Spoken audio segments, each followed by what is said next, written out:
বন্ধুরা কেমন আছেন? আশা করি ভালো আছেন। আজ আমি আলোচনা করব ন্যারেশন নিয়ে। ন্যারেশন কি? ন্যারেশন কাকে বলে? ন্যারেশনের বাংলা হচ্ছে উক্তি, অর্থাৎ বক্তার বক্তব্যকেই ন্যারেশন বা স্পিচ বলে। এই ন্যারেশন হচ্ছে দুই প্রকার, ডাইরেক্ট ন্যারেশন এবং ইনডাইরেক্ট ন্যারেশন। আমরা এটাকে ডাইরেক্ট স্পিচ এবং ইনডাইরেক্ট স্পিচও বলতে পারি। আমাদেরকে মূলত শিখতে হবে ডাইরেক্ট ন্যারেশন বা ডাইরেক্ট স্পিচ থেকে কিভাবে ইনডাইরেক্ট স্পিচে চেঞ্জ করা যায়। এই জন্য আমি কিছু রুলস দিয়েছি, উদাহরণ দিয়েছি এবং এক্সারসাইজ দিয়েছি এবং একে একে এগুলো ব্যাখ্যা করাচ্ছি। এটাই মূলত পরীক্ষায় আসে। এছাড়া এটা যদি আমরা শিখতে পারি তাহলে সহজে কথা বলা বা কথা বোঝা, ইংরেজি বোঝা আমাদের জন্য সহজ হয়ে যাবে। আপনারা যদি মনোযোগ দিয়ে শোনেন, আশা করি আপনারা সহজেই বুঝতে পারবেন। ন্যারেশন কিন্তু কঠিন কিছু নয়। সুতরাং আর দেরি কেন, চলুন শুরু করা যাক। বন্ধুরা, আমরা দেখব ন্যারেশন বা স্পিচ কাকে বলে। ডেফিনিশনে আমরা বলছি বক্তার বক্তব্যকে ন্যারেশন বা স্পিচ বা বাংলায় উক্তি বলে। অর্থাৎ বক্তার বক্তব্যকে ন্যারেশন বা স্পিচ বলে, যেটাকে বাংলায় বলা হয় উক্তি। যেমন Reza said I am ill, এটা একটি উক্তি বা স্পিচ বা ন্যারেশন। আবার Mina said I go home, এটি আরেকটি উক্তি বা আরেকটি ন্যারেশন। ইংরেজিতে ন্যারেশন বা স্পিচ দুই প্রকার। প্রথমটি হলো ডাইরেক্ট স্পিচ এবং পরেরটি হলো ইনডাইরেক্ট স্পিচ। ডাইরেক্ট স্পিচ বা প্রত্যক্ষ উক্তি কাকে বলে? বক্তার বক্তব্যকে পরিবর্তন না করে অবিকলভাবে ব্যক্ত করাকে ডাইরেক্ট স্পিচ বা ডাইরেক্ট ন্যারেশন বলে। অর্থাৎ একজন বক্তার বক্তব্যকে কোনো প্রকার পরিবর্তন না করে সরাসরি অবিকলভাবে ব্যক্ত করাকে ডাইরেক্ট স্পিচ বা ডাইরেক্ট ন্যারেশন বলে। যেমন হি সেইড ইনভার্টেড কমার মধ্যে আই অ্যাম ওয়েল। এই যে আই অ্যাম ওয়েল, এটা কে বলছে? এই হি বলছে এবং তার বক্তব্যকে একেবারে সরাসরি এখানে তুলে ধরা হয়েছে কোনো প্রকার পরিবর্তন না করে। এই জন্য এটা ডাইরেক্ট স্পিচ। আর ইনডাইরেক্ট স্পিচ বা পরোক্ষ উক্তি হচ্ছে কোনো ব্যক্তি অন্যের বক্তব্যকে নিজের মতো করে ব্যক্ত করলে তাকে ইনডাইরেক্ট স্পিচ বা ইনডাইরেক্ট ন্যারেশন বলে। অর্থাৎ কোনো একজন ব্যক্তি অন্য একজন ব্যক্তির বক্তব্যকে নিজের মতো করে যখন ব্যক্ত করে তখন তাকে ইনডাইরেক্ট স্পিচ বা ইনডাইরেক্ট ন্যারেশন বলে। যেমন Mita said that she was unwell that day. এখানে মিতার বক্তব্যকে অন্য একজন ব্যক্তি তার নিজের মতো করে ব্যক্ত করছে, এজন্য এটা ইনডাইরেক্ট স্পিচ। মিতা বলল যে সেদিন সে অসুস্থ ছিল।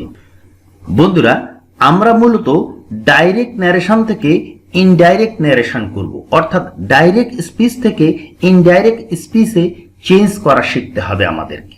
তাহলে ডাইরেক্ট স্পিচ থেকে ইনডাইরেক্ট স্পিচ করা শিখতে গেলে আমাদেরকে ডাইরেক্ট স্পিচের যে সেন্টেন্সটি থাকবে সেই সেন্টেন্সের বিভিন্ন অংশ আমাদেরকে আগে চিনতে হবে। লক্ষ্য করুন, এখানে একটি ডাইরেক্ট স্পিচ দেয়া রয়েছে। He said to me, comma, inverted কমার মধ্যে I want a mobile phone, inverted comma শেষ। এই যে একটি ডাইরেক্ট স্পিচ রয়েছে, এটি একটি সেন্টেন্স। এর দুটি অংশ রয়েছে। এক অংশ রয়েছে কমার মধ্যে, এই যে কমা, আরেকটি অংশ রয়েছে ইনভার্টেড কমার মধ্যে। দুটি অংশ এই সেন্টেন্সে। তাহলে কমার মধ্যে যে অংশটুকু রয়েছে সেখানে আবার তিনটি জিনিস রয়েছে। এক নম্বরে এই যে সেইড টু, এটাকে আমরা বলছি এক নাম্বার। এই যে হি, এটাকে বলছি দুই নাম্বার। মি, এটাকে বলছি তিন নাম্বার। এবং ইনভার্টেড কমার মধ্যে যে অংশটুকু আছে তাকে আমরা বলছি চার নাম্বার। তাহলে আসুন এক নম্বরে কি আছে। এক নম্বরে এই যে সেইড টু, এই সেইড টু কে বলা হয় রিপোর্টিং ভার্ব, অর্থাৎ এই যে সেইড টু এটা হচ্ছে রিপোর্টিং ভার্ব। দুই নম্বরে হি, এই যে হি, হি কে বলা হচ্ছে রিপোর্টিং ভার্ব এর সাবজেক্ট। তারপর রয়েছে মি, মি হচ্ছে এই যে রিপোর্টিং ভার্ব এর অবজেক্ট। মি হচ্ছে রিপোর্টিং ভার্বের অবজেক্ট। এবং ইনভার্টেড কমার মধ্যে যে অংশটুকু রয়েছে একে বলা হয় রিপোর্টেড স্পিচ। বন্ধুরা, ন্যারেশন বা স্পিচকে চেঞ্জ করতে হলে, অর্থাৎ ডাইরেক্ট ন্যারেশনকে ইনডাইরেক্ট ন্যারেশনে অথবা ডাইরেক্ট স্পিচকে ইনডাইরেক্ট স্পিচে চেঞ্জ করতে হলে আমাদের কতগুলো কাজ করতে হবে। আসুন কাজগুলো কি কি আমরা দেখি। এক নম্বরে রিপোর্টিং ভার্ব এর পরিবর্তন করতে হবে, অর্থাৎ একটু আগে আমরা যে রিপোর্টিং ভার্বটি দেখলাম সেইড টু অথবা সেইড, এটাকে রিপোর্টিং ভার্ব বলা হয়। এই রিপোর্টিং ভার্বের পরিবর্তন করতে হবে, অর্থাৎ অর্থ একই থাকবে কিন্তু এর চেহারাকে পরিবর্তন করতে হবে। 2 নম্বরে কমা এবং ইনভার্টেড কমা এর মাঝে কানেক্টিভ বসাতে হবে। আমরা যখন ডাইরেক্ট স্পিচ থেকে ইনডাইরেক্ট স্পিচ করব তখন যে কমাটি আছে কমা উঠে যাবে এবং ইনভার্টেড কমা উঠে যাবে। তাহলে সেন্টেন্সের এই দুটি অংশকে আমরা সংযোগ করব একটি শব্দ দিয়ে, তাকেই বলা হচ্ছে কানেক্টিভ। সুতরাং সেন্টেন্সের দুটি অংশের মধ্যে একটি কানেক্টিভ বসাতে হবে, এটি হচ্ছে একটি গুরুত্বপূর্ণ কাজ। এরপরে রিপোর্টেড স্পিচের টেন্স এবং পার্সন এর পরিবর্তন করতে হবে। এরপরে রিপোর্টেড স্পিচ অর্থাৎ ইনভার্টেড কমার মধ্যে যে অংশটুকু ছিল সেই রিপোর্টেড স্পিচের টেন্সের পরিবর্তন করতে হবে এবং পার্সনের পরিবর্তন করতে হবে। এই পরিবর্তনগুলো আমরা কিভাবে করব তার আলোচনা সামনে রয়েছে। বন্ধুরা, এখন আমরা অ্যাসার্টিভ সেন্টেন্সের ন্যারেশন করব। অ্যাসার্টিভ সেন্টেন্সে ডাইরেক্ট স্পিচ থেকে ইনডাইরেক্ট স্পিচে চেঞ্জ করতে হলে আমাদের কিছু কাজ করতে হবে। আসুন দেখি সে কাজগুলো কি কি। প্রথমে আমরা যে রিপোর্টিং ভার্বটি রয়েছে সেইড অথবা সেইড টু, এই সেইড টু এর স্থলে আমরা টোল বসাবো। এর আগে আমরা বলেছিলাম যে রিপোর্টিং ভার্বের পরিবর্তন করতে হবে, অর্থাৎ সেইড টু থাকলে আমরা সেখানে সেইড টু তুলে দিয়ে টোল বসাবো। তারপরে আমরা কমা ও ইনভার্টেড কমা তুলে দেব, অর্থাৎ যে কমাটি থাকবে এবং ইনভার্টেড কমাটি থাকবে ডাইরেক্ট স্পিচে সেটা আমরা তুলে দেব এবং সেই কমার স্থলে আমরা একটি কানেক্টিভ বসাবো। বিভিন্ন সেন্টেন্সের বিভিন্ন ধরনের কানেক্টিভ রয়েছে, তবে এই অ্যাসার্টিভ সেন্টেন্সের কানেক্টিভ হচ্ছে দ্যাট, সুতরাং কমার জায়গায় আমরা দ্যাট বসাবো। এরপর রিপোর্টেড স্পিচের টেন্স ও পার্সনের পরিবর্তন হবে, অর্থাৎ দ্যাট বসানোর পরে যে রিপোর্টেড স্পিচটি রয়েছে তার টেন্সের আমরা পরিবর্তন করব এবং পার্সনেরও আমরা পরিবর্তন করব।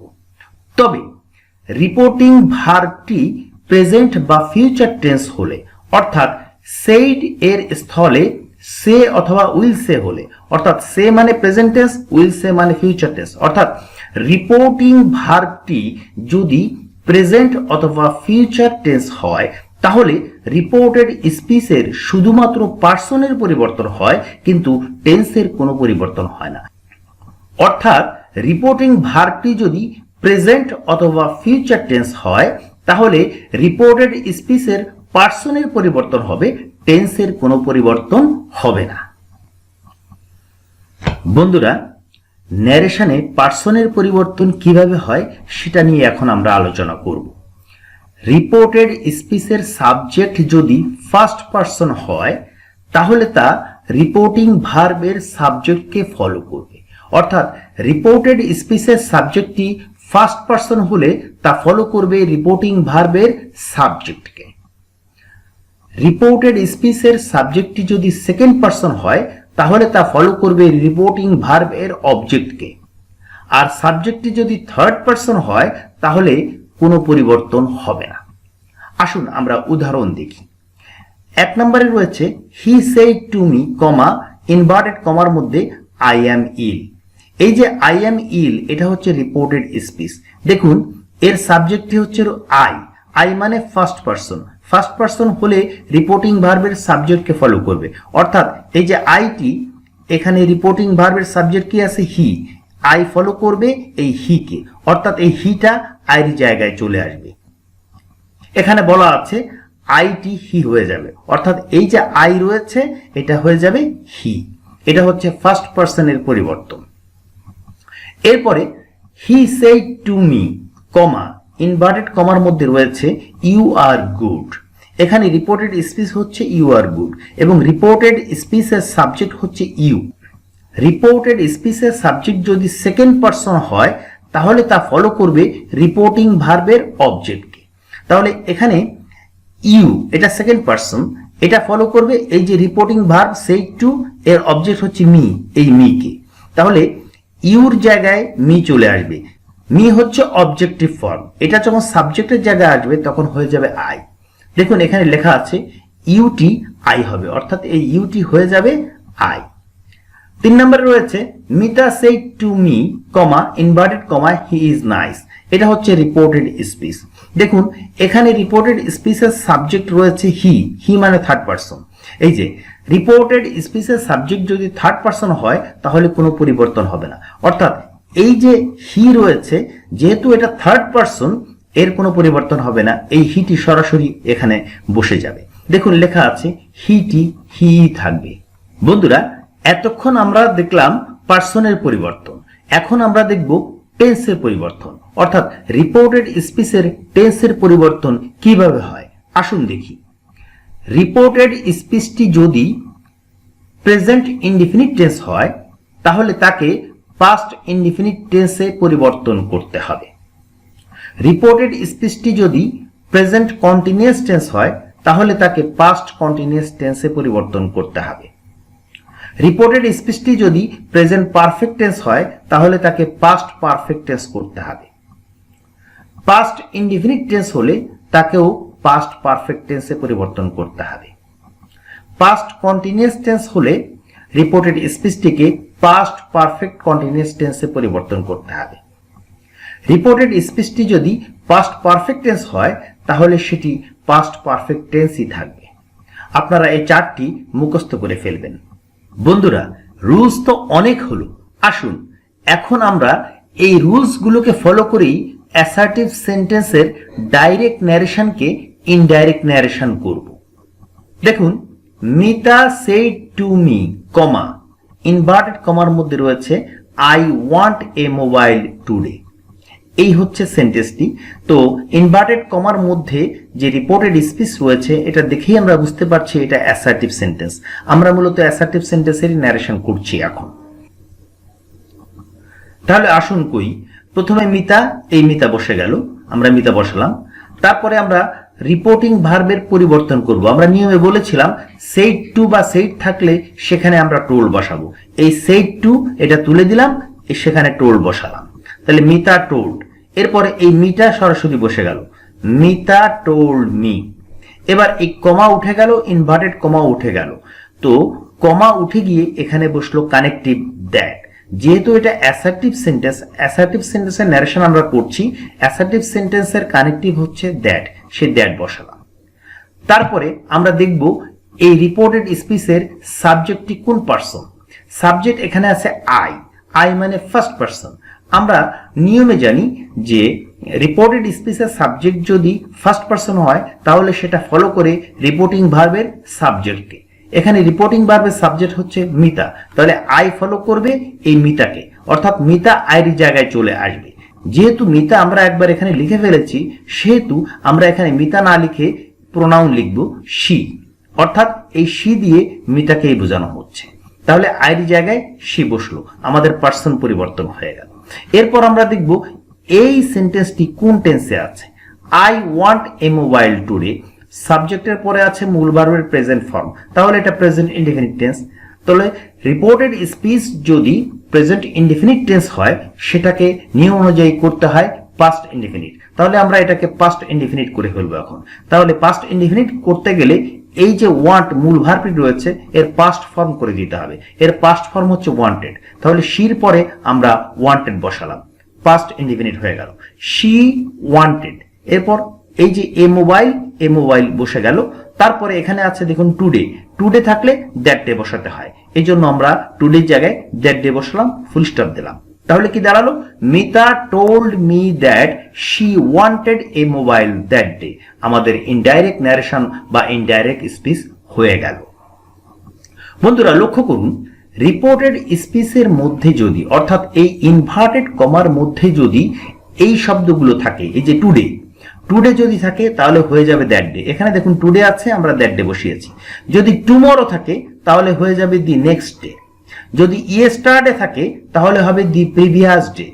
যদি নাও থাকে তাহলে হবে দেন। আবার যদি এই রিপোর্টেড স্পিচের মধ্যে ক্যান থাকে তাহলে কুড হয়ে যাবে। শ্যাল অথবা উইল থাকলে উড হবে। মে থাকলে মাইট হবে।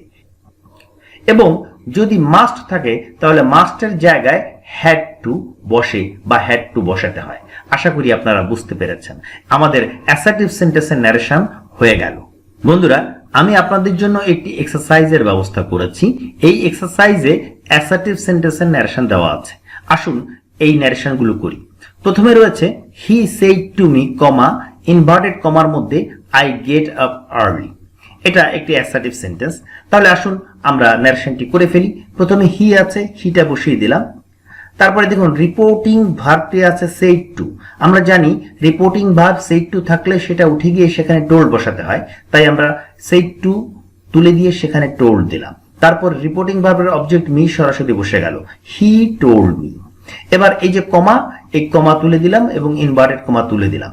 কমা তুলে দিয়ে যেহেতু এটা অ্যাসার্টিভ সেন্টেন্স এই জন্য কানেক্টিভ দ্যাট বসালাম। তারপর আমরা রিপোর্টেড স্পিচের সাবজেক্টটি কোন পার্সন সেটা দেখব। রিপোর্টেড স্পিচের সাবজেক্টটি ফার্স্ট পার্সন হলে সেটা ফলো করে রিপোর্টিং ভার্বের সাবজেক্টকে। এখানে রিপোর্টিং ভার্বের সাবজেক্ট হচ্ছে হি, তাহলে আই ফলো করবে হিকে, অর্থাৎ হিটা আইয়ের জায়গায় চলে আসবে। তাহলে দ্যাটের পরে এই যে আইয়ের জায়গায় আমরা হি বসালাম, আমাদের পার্সন চেঞ্জ হয়ে গেল। এরপর দেখবো এটা কোন টেন্স আছে। আই গেট আপ আর্লি, এটা আছে প্রেজেন্ট ইনডিফিনিট টেন্স। তাহলে আমাদেরকে এখন টেন্সের পরিবর্তন করতে হবে। তাহলে আমাদেরকে এখন এই সেন্টেন্সটিকে পাস্ট ইনডিফিনিট করে দিতে হবে। গেটের পাস্ট ফর্ম হচ্ছে গট, তাহলে আমরা লিখলাম he got up early full stop. তাহলে he told me that he got up early, আমাদের ন্যারেশনটি হয়ে গেল। এরপর রয়েছে he said to me you are doing your job. তাহলে আমরা শুরু করি। প্রথমে হি বসালাম, তারপর সেড টুর জায়গায় টোল্ড বসালাম, তারপর রিপোর্টিং ভার্বের অবজেক্ট মি বসালাম, তারপর কমা তুলে দিয়ে দ্যাট বসালাম। এরপরে আমরা দেখব রিপোর্টেড স্পিচের সাবজেক্টটি কোন পার্সন রয়েছে। এখানে রয়েছে ইউ, ইউ মানে সেকেন্ড পার্সন। রিপোর্টেড স্পিচের সাবজেক্ট যদি সেকেন্ড পার্সন হয় সেটা ফলো করে রিপোর্টিং ভার্বের অবজেক্টকে। এখানে রিপোর্টিং ভার্বের অবজেক্ট হচ্ছে মি, তাহলে ইউ ফলো করবে এই মিকে, ইউর জায়গায় এই মিটা চলে আসবে। তাহলে মিটা হচ্ছে অবজেক্টিভ ফর্ম, এটা যখন সাবজেক্টের জায়গায় আসবে তখন সেটা আই হয়ে যাবে। এই যে এই মিটাকে আমরা এখানে এনে আই করলাম, আমাদের পার্সন চেঞ্জ হয়ে গেল। এখন আমরা দেখব এটা কোন টেন্সে আছে। You are doing your job, এটা প্রেজেন্ট কন্টিনিউয়াস টেন্স আছে। তো আমরা নিয়ম অনুযায়ী জানি যে প্রেজেন্ট কন্টিনিউয়াস টেন্স হলে সেটাকে করতে হয় পাস্ট কন্টিনিউয়াস। তাহলে এটাকে আমরা এখন পাস্ট কন্টিনিউয়াস করে দেব। পাস্ট কন্টিনিউয়াস টেন্সের গঠন কি? ওয়াজ অথবা ওয়ার বসবে এবং মূল ভার্বের সাথে আইএনজি। তাহলে এখানে আছে আর, আরটাকে আমরা করে দেব ওয়াজ, আইয়ের পরে ওয়াজ হয়, আই ওয়াজ, এবং মূল ভার্বের সাথে তো আইএনজি যুক্ত করাই আছে, তাহলে ডুইং বসিয়ে দিলাম, আই ওয়াজ ডুইং। এখানে আছে ইওর, আরেকটি পার্সন দেখুন। তাহলে ইওর মানে এটা হচ্ছে সেকেন্ড পার্সন, এটা ফলো করবে মিকে, তাহলে এই মিটা এখানে চলে আসার কথা, কিন্তু যেহেতু এটা পজিটিভ ফর্ম সেহেতু মির পজিটিভ ফর্ম হচ্ছে মাই, সে মাইটি এখানে বসবে। তাহলে আই ওয়াজ ডুইং মাই, এই জব বসে গেল ফুল স্টপ। তাহলে কি দাঁড়ালো? He told me that I was doing my job, আমাদের ন্যারেশনটি হয়ে গেল। এরপর রয়েছে John said to Mita you have bought a mobile today. আসুন আমরা শুরু করি। জন বসালাম, সেড টুর জায়গায় টোল্ড বসালাম, তারপর রিপোর্টিং ভার্বের অবজেক্ট মিতা সরাসরি বসে গেল, জন টোল্ড মিতা। এবার কমা ইনভার্টেড কমা তুলে দিয়ে দ্যাট বসালাম। তারপরে দেখি এই রিপোর্টেড স্পিচের সাবজেক্টটি কোন পার্সন আছে। এটা সেকেন্ড পার্সন আছে, তাহলে সেকেন্ড পার্সন হলে ফলো করবে রিপোর্টিং ভার্বের অবজেক্টকে, অর্থাৎ এই মিতাকে। তাহলে মিতা এখানে চলে আসবে, কিন্তু যেহেতু মিতা এখানে একবার উল্লেখ আছে সেহেতু আমরা প্রোনাউন বসাবো। তাহলে ইউর জায়গায় বসলো শি, শি মানে এই মিতাকে বোঝানো হচ্ছে শি। এখন আমরা দেখবো এটা কোন টেন্সে আছে। রিপোর্টেড স্পিচটি আছে প্রেজেন্ট পারফেক্ট টেন্সে। তাহলে রিপোর্টেড স্পিচটি যদি প্রেজেন্ট পারফেক্ট টেন্স হয় তাহলে সেটাকে করতে হবে পাস্ট পারফেক্ট টেন্স। তাহলে আমরা এখন এটাকে পাস্ট পারফেক্ট করে দেবো। তাহলে শি, শির পরে পাস্ট পারফেক্টের গঠন কি? হ্যাড হয় হেল্পিং ভার্ব এবং মূল ভার্বের পাস্ট পার্টিসিপল। তাহলে আমরা হ্যাভটাকে হ্যাড করে দিলাম এবং মূল ভার্বের পাস্ট পার্টিসিপল তো বসানোই আছে বট, সেই বট বসালাম, she had bought a mobile, সরাসরি বসে গেল। আর এখানে টুডে আছে, টুডে থাকলে দ্যাট ডে বসাতে হয় আমরা জানি, সেই দ্যাট ডে বসালাম, ফুল স্টপ দিলাম। তাহলে John told Mita that she had bought a mobile that day, আমাদের ন্যারেশনটি হয়ে গেল। এরপরে রয়েছে they said we caught a thief yesterday. দের জায়গায় দে বসে গেল। রিপোর্টিং ভার্ব এখানে রয়েছে সেইড, রিপোর্টিং ভার্বের কোনো অবজেক্ট এখানে নেই, সুতরাং যদি খালি রিপোর্টিং ভার্বটি সেইড থাকে তো আমরা সেইডই সরাসরি বসাতে পারি, তাতে কোনো সমস্যা নেই। এখানে টোল্ড না বসালেও কোনো সমস্যা নেই, এই জন্য দে সেইড বসালাম। এরপর কমা তুলে দিলাম, ইনভার্টেড কমা তুলে দিলাম, কমার পরিবর্তে এখানে আমরা কানেক্টিভ দ্যাট বসালাম। তারপরে আমরা দেখব এই রিপোর্টেড স্পিচের সাবজেক্টটি কোন পারসন। সাবজেক্ট হচ্ছে ফার্স্ট পারসন, আই, উই, আস এগুলো সব ফার্স্ট পারসনের অন্তর্ভুক্ত। তো সুতরাং এটা ফলো করবে রিপোর্টিং ভার্বের সাবজেক্টকে।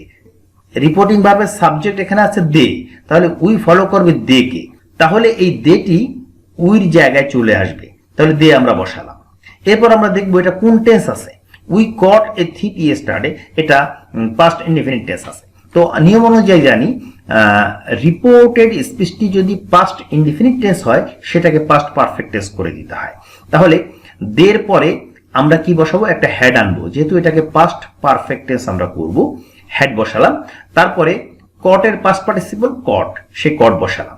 তাহলে দে হ্যাড কট, এবার এথিপ সরাসরি বসে গেল।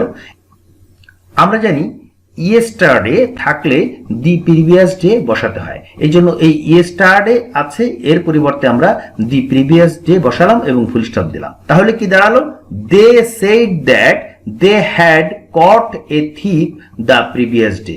আমাদের ন্যারেশনটি হয়ে গেল। তারপর 5 নম্বরে রয়েছে he said to me I can do the job. তাহলে আসুন করে ফেলি। প্রথমে আমরা হি বসালাম, তারপর said to, reporting verb said to, এটা তুলে দিয়ে এর পরিবর্তে আমরা টোল্ড বসালাম। তারপর রিপোর্টিং ভার্বের অবজেক্ট মি বসে গেল।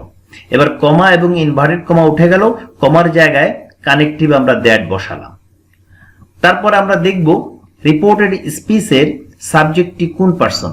সাবজেক্ট হচ্ছে আই, তার মানে এটা ফার্স্ট পারসন। ফার্স্ট পারসন হলে ফলো করবে রিপোর্টিং ভার্বের সাবজেক্টকে। এখানে রিপোর্টিং ভার্বের সাবজেক্ট হচ্ছে হি, তাহলে আই ফলো করবে হি কে, সেই হিটা আমরা আইয়ের জায়গায় বসিয়ে দিব, তাহলে আইয়ের জায়গায় হি বসলো। এবার আমরা দেখব এটা কোন টেন্স। কোন টেন্স এটা দেখার কোনো প্রয়োজন নেই, কারণ এখানে ক্যান উল্লেখ আছে। আমরা জানি ক্যান যদি উল্লেখ থাকে রিপোর্টেড স্পেসের মধ্যে, তাহলে চোখ বুঝে সেটাকে কুড করে দিতে হবে। তাহলে আমরা এই ক্যানটিকে কুড করে দিলাম, হি কুড। তার কুডের পরে মূল ভার্ব সবসময় প্রেজেন্ট ফর্ম হয়, সুতরাং ডু যা আছে তাই বসে যাবে, হি কুড ডু, এবার দি জব, ফুল স্টপ। তাহলে he told me that he could do the job. আমাদের এই ন্যারেশনটি হয়ে গেল। এরপরে she said I shall go, তাহলে শি আমরা বসালাম। তারপরে যেহেতু এখানে রিপোর্টিং ভার্বটি শুধু সেইড আছে, এর কোনো অবজেক্ট নাই, এই জন্য আমরা এখানে টোল্ড না বসিয়ে ডাইরেক্ট সেইড বসিয়ে দিতে পারি, শি সেইড। এবার কমা, ইনভার্টেড কমা উঠে গেল, কমার জায়গায় আমরা কানেক্টিভ দ্যাট বসালাম। তারপরে আমরা রিপোর্টেড স্পিচের সাবজেক্ট দেখছি ফার্স্ট পারসন, সুতরাং এটা ফলো করবে রিপোর্টিং ভার্বের সাবজেক্টকে। রিপোর্টিং ভার্বের সাবজেক্ট হচ্ছে এখানে শি, সুতরাং আইয়ের জায়গায় হয়ে যাবে শি, আইয়ের জায়গায় শি বসে গেল। এরপর আছে শ্যাল। শ্যাল থাকলে আমরা জানি উড হয়, নিয়মে আমরা সেটা উল্লেখ করেছি, সুতরাং এই শ্যালের জায়গায় আমরা উড বসিয়ে দিব, তাহলে শি উড। আর উডের পরে সবসময় মূল ভার্বের প্রেজেন্ট ফর্ম বসে, উড বা কুডের পরে, সুতরাং এখানে গো যা আছে তাই থাকবে, গো বসিয়ে দিলাম, ফুল স্টপ দিয়ে দিলাম। তাহলে she said that she would go. আমার ন্যারেশনটি হয়ে গেল। এরপরে রয়েছে হি সেজ কমা, ইনভার্টেড কমার মধ্যে রয়েছে আই ফিল ইল। এটি একটি অন্যরকম ন্যারেশন। দেখুন এতক্ষণ আমরা দেখেছি রিপোর্টিং ভার্বটি পাস্ট টেন্স ছিল, অর্থাৎ সেড টু অথবা সেড ছিল, কিন্তু এখানে আমরা রিপোর্টিং ভার্বটি দেখছি সেজ অর্থাৎ প্রেজেন্ট টেন্স আছে। তো রিপোর্টিং ভার্বটি যদি প্রেজেন্ট টেন্স হয়, তাহলে রিপোর্টেড স্পিচের টেন্সের কোনো পরিবর্তন হয় না, শুধু পার্সনের পরিবর্তন হয়। আমরা শুধু পার্সন পরিবর্তন করব। যাই হোক, আমরা শুরু করি। হির জায়গায় হি বসে গেল, সেস এর জায়গায় সেজ বসে গেল, হি সেজ। এবার কমা তুলে দিলাম, ইনভার্টেড কমা তুলে দিলাম, কানেক্টিভ আমরা দ্যাট বসালাম, হি সেজ দ্যাট। এবার দেখি সাবজেক্ট কি। রিপোর্টেড স্পিচের সাবজেক্ট হচ্ছে ফার্স্ট পারসন, এটা ফলো করবে রিপোর্টিং ভার্বের সাবজেক্টকে, হিকে, অর্থাৎ আই ফলো করবে এই হিকে, আইয়ের জায়গায় এই হিটা বসে গেল।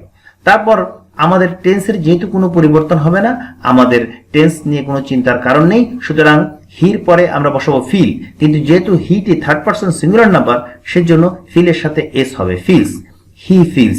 এবার ইল যা আছে বসে গেল সরাসরি এবং ফুল স্টপ। তাহলে হি সেজ দ্যাট হি ফিলস ইল। আমাদের ন্যারেশনটি হয়ে গেল। এরপরে রয়েছে he will say I can do the same. এখানে রিপোর্টিং ভার্ব রয়েছে ফিউচার টেন্স। আমরা জানি রিপোর্টিং ভার্বটি প্রেজেন্ট বা ফিউচার টেন্স হলে রিপোর্টেড স্পিচের পার্সনের শুধু পরিবর্তন হয়, টেন্সের কোনো পরিবর্তন হয় না। সুতরাং আসুন আমরা শুরু করি। হির জায়গায় হি বসলো, উইলসের জায়গায় রিপোর্টিং ভার্ব আমরা উইলসে বসিয়ে দিলাম, হি উইলসে। এবার কমা, ইনভার্টেড কমা উঠে গেল, কমার জায়গায় আমরা কানেক্টিভ দ্যাট বসালাম। এরপর আমরা দেখব রিপোর্টেড স্পিচের সাবজেক্টে কোন পার্সন আছে, ফার্স্ট পার্সন আই। সুতরাং আই ফলো করবে রিপোর্টিং ভার্বের সাবজেক্টকে। এখানে রিপোর্টিং ভার্বের সাবজেক্ট হচ্ছে হি, সুতরাং আই ফলো করবে হি কে। আইয়ের জায়গায় এই হিটা চলে এলো, এই যে হি বসালাম। যেহেতু রিপোর্টিং ভার্বটি ফিউচার টেন্স রয়েছে, সেহেতু টেন্সের কোনো পরিবর্তন হবে না এই রিপোর্টেড স্পিচে। সুতরাং হি বসানোর পরে আমরা যা আছে তাই সরাসরি বসিয়ে দিলাম। ক্যান, ক্যানে ক্যান দিলাম, ক্যানের পরে do, can do the same, he can do the same. He will say that he can do the same. আমাদের ন্যারেশনটি হয়ে গেল। আশা করি আপনারা বুঝতে পেরেছেন। বন্ধুরা, আজ আমি অ্যাসার্টিভ সেন্টেন্সের ন্যারেশন নিয়ে এতক্ষণ আলোচনা করলাম। আশা করি আপনারা সবাই বুঝতে পেরেছেন। আমি যে রুলসগুলো দিয়েছি এবং উদাহরণগুলো দিয়েছি এবং যে এক্সারসাইজটা দিয়েছি, এটা আপনারা একটু ঘষামাজা করবেন। একটু ঘষামাজা মানে একটু প্র্যাকটিস করলেই দেখবেন অ্যাসার্টিভ সেন্টেন্সের ন্যারেশন একেবারে ইজি হয়ে গেছে। আর পরবর্তী সেন্টেন্সের যে ন্যারেশনগুলো রয়েছে, এটা আমি পরবর্তী ভিডিওতে আলোচনা করব। আশা করি আপনারা সেটাও দেখবেন। অবশ্যই কমেন্ট করবেন এবং সাবস্ক্রাইব করবেন। আজ এ পর্যন্তই, আবারও দেখা হচ্ছে পরবর্তী ভিডিওতে। সে পর্যন্ত ভালো থাকুন। আল্লাহ হাফেজ।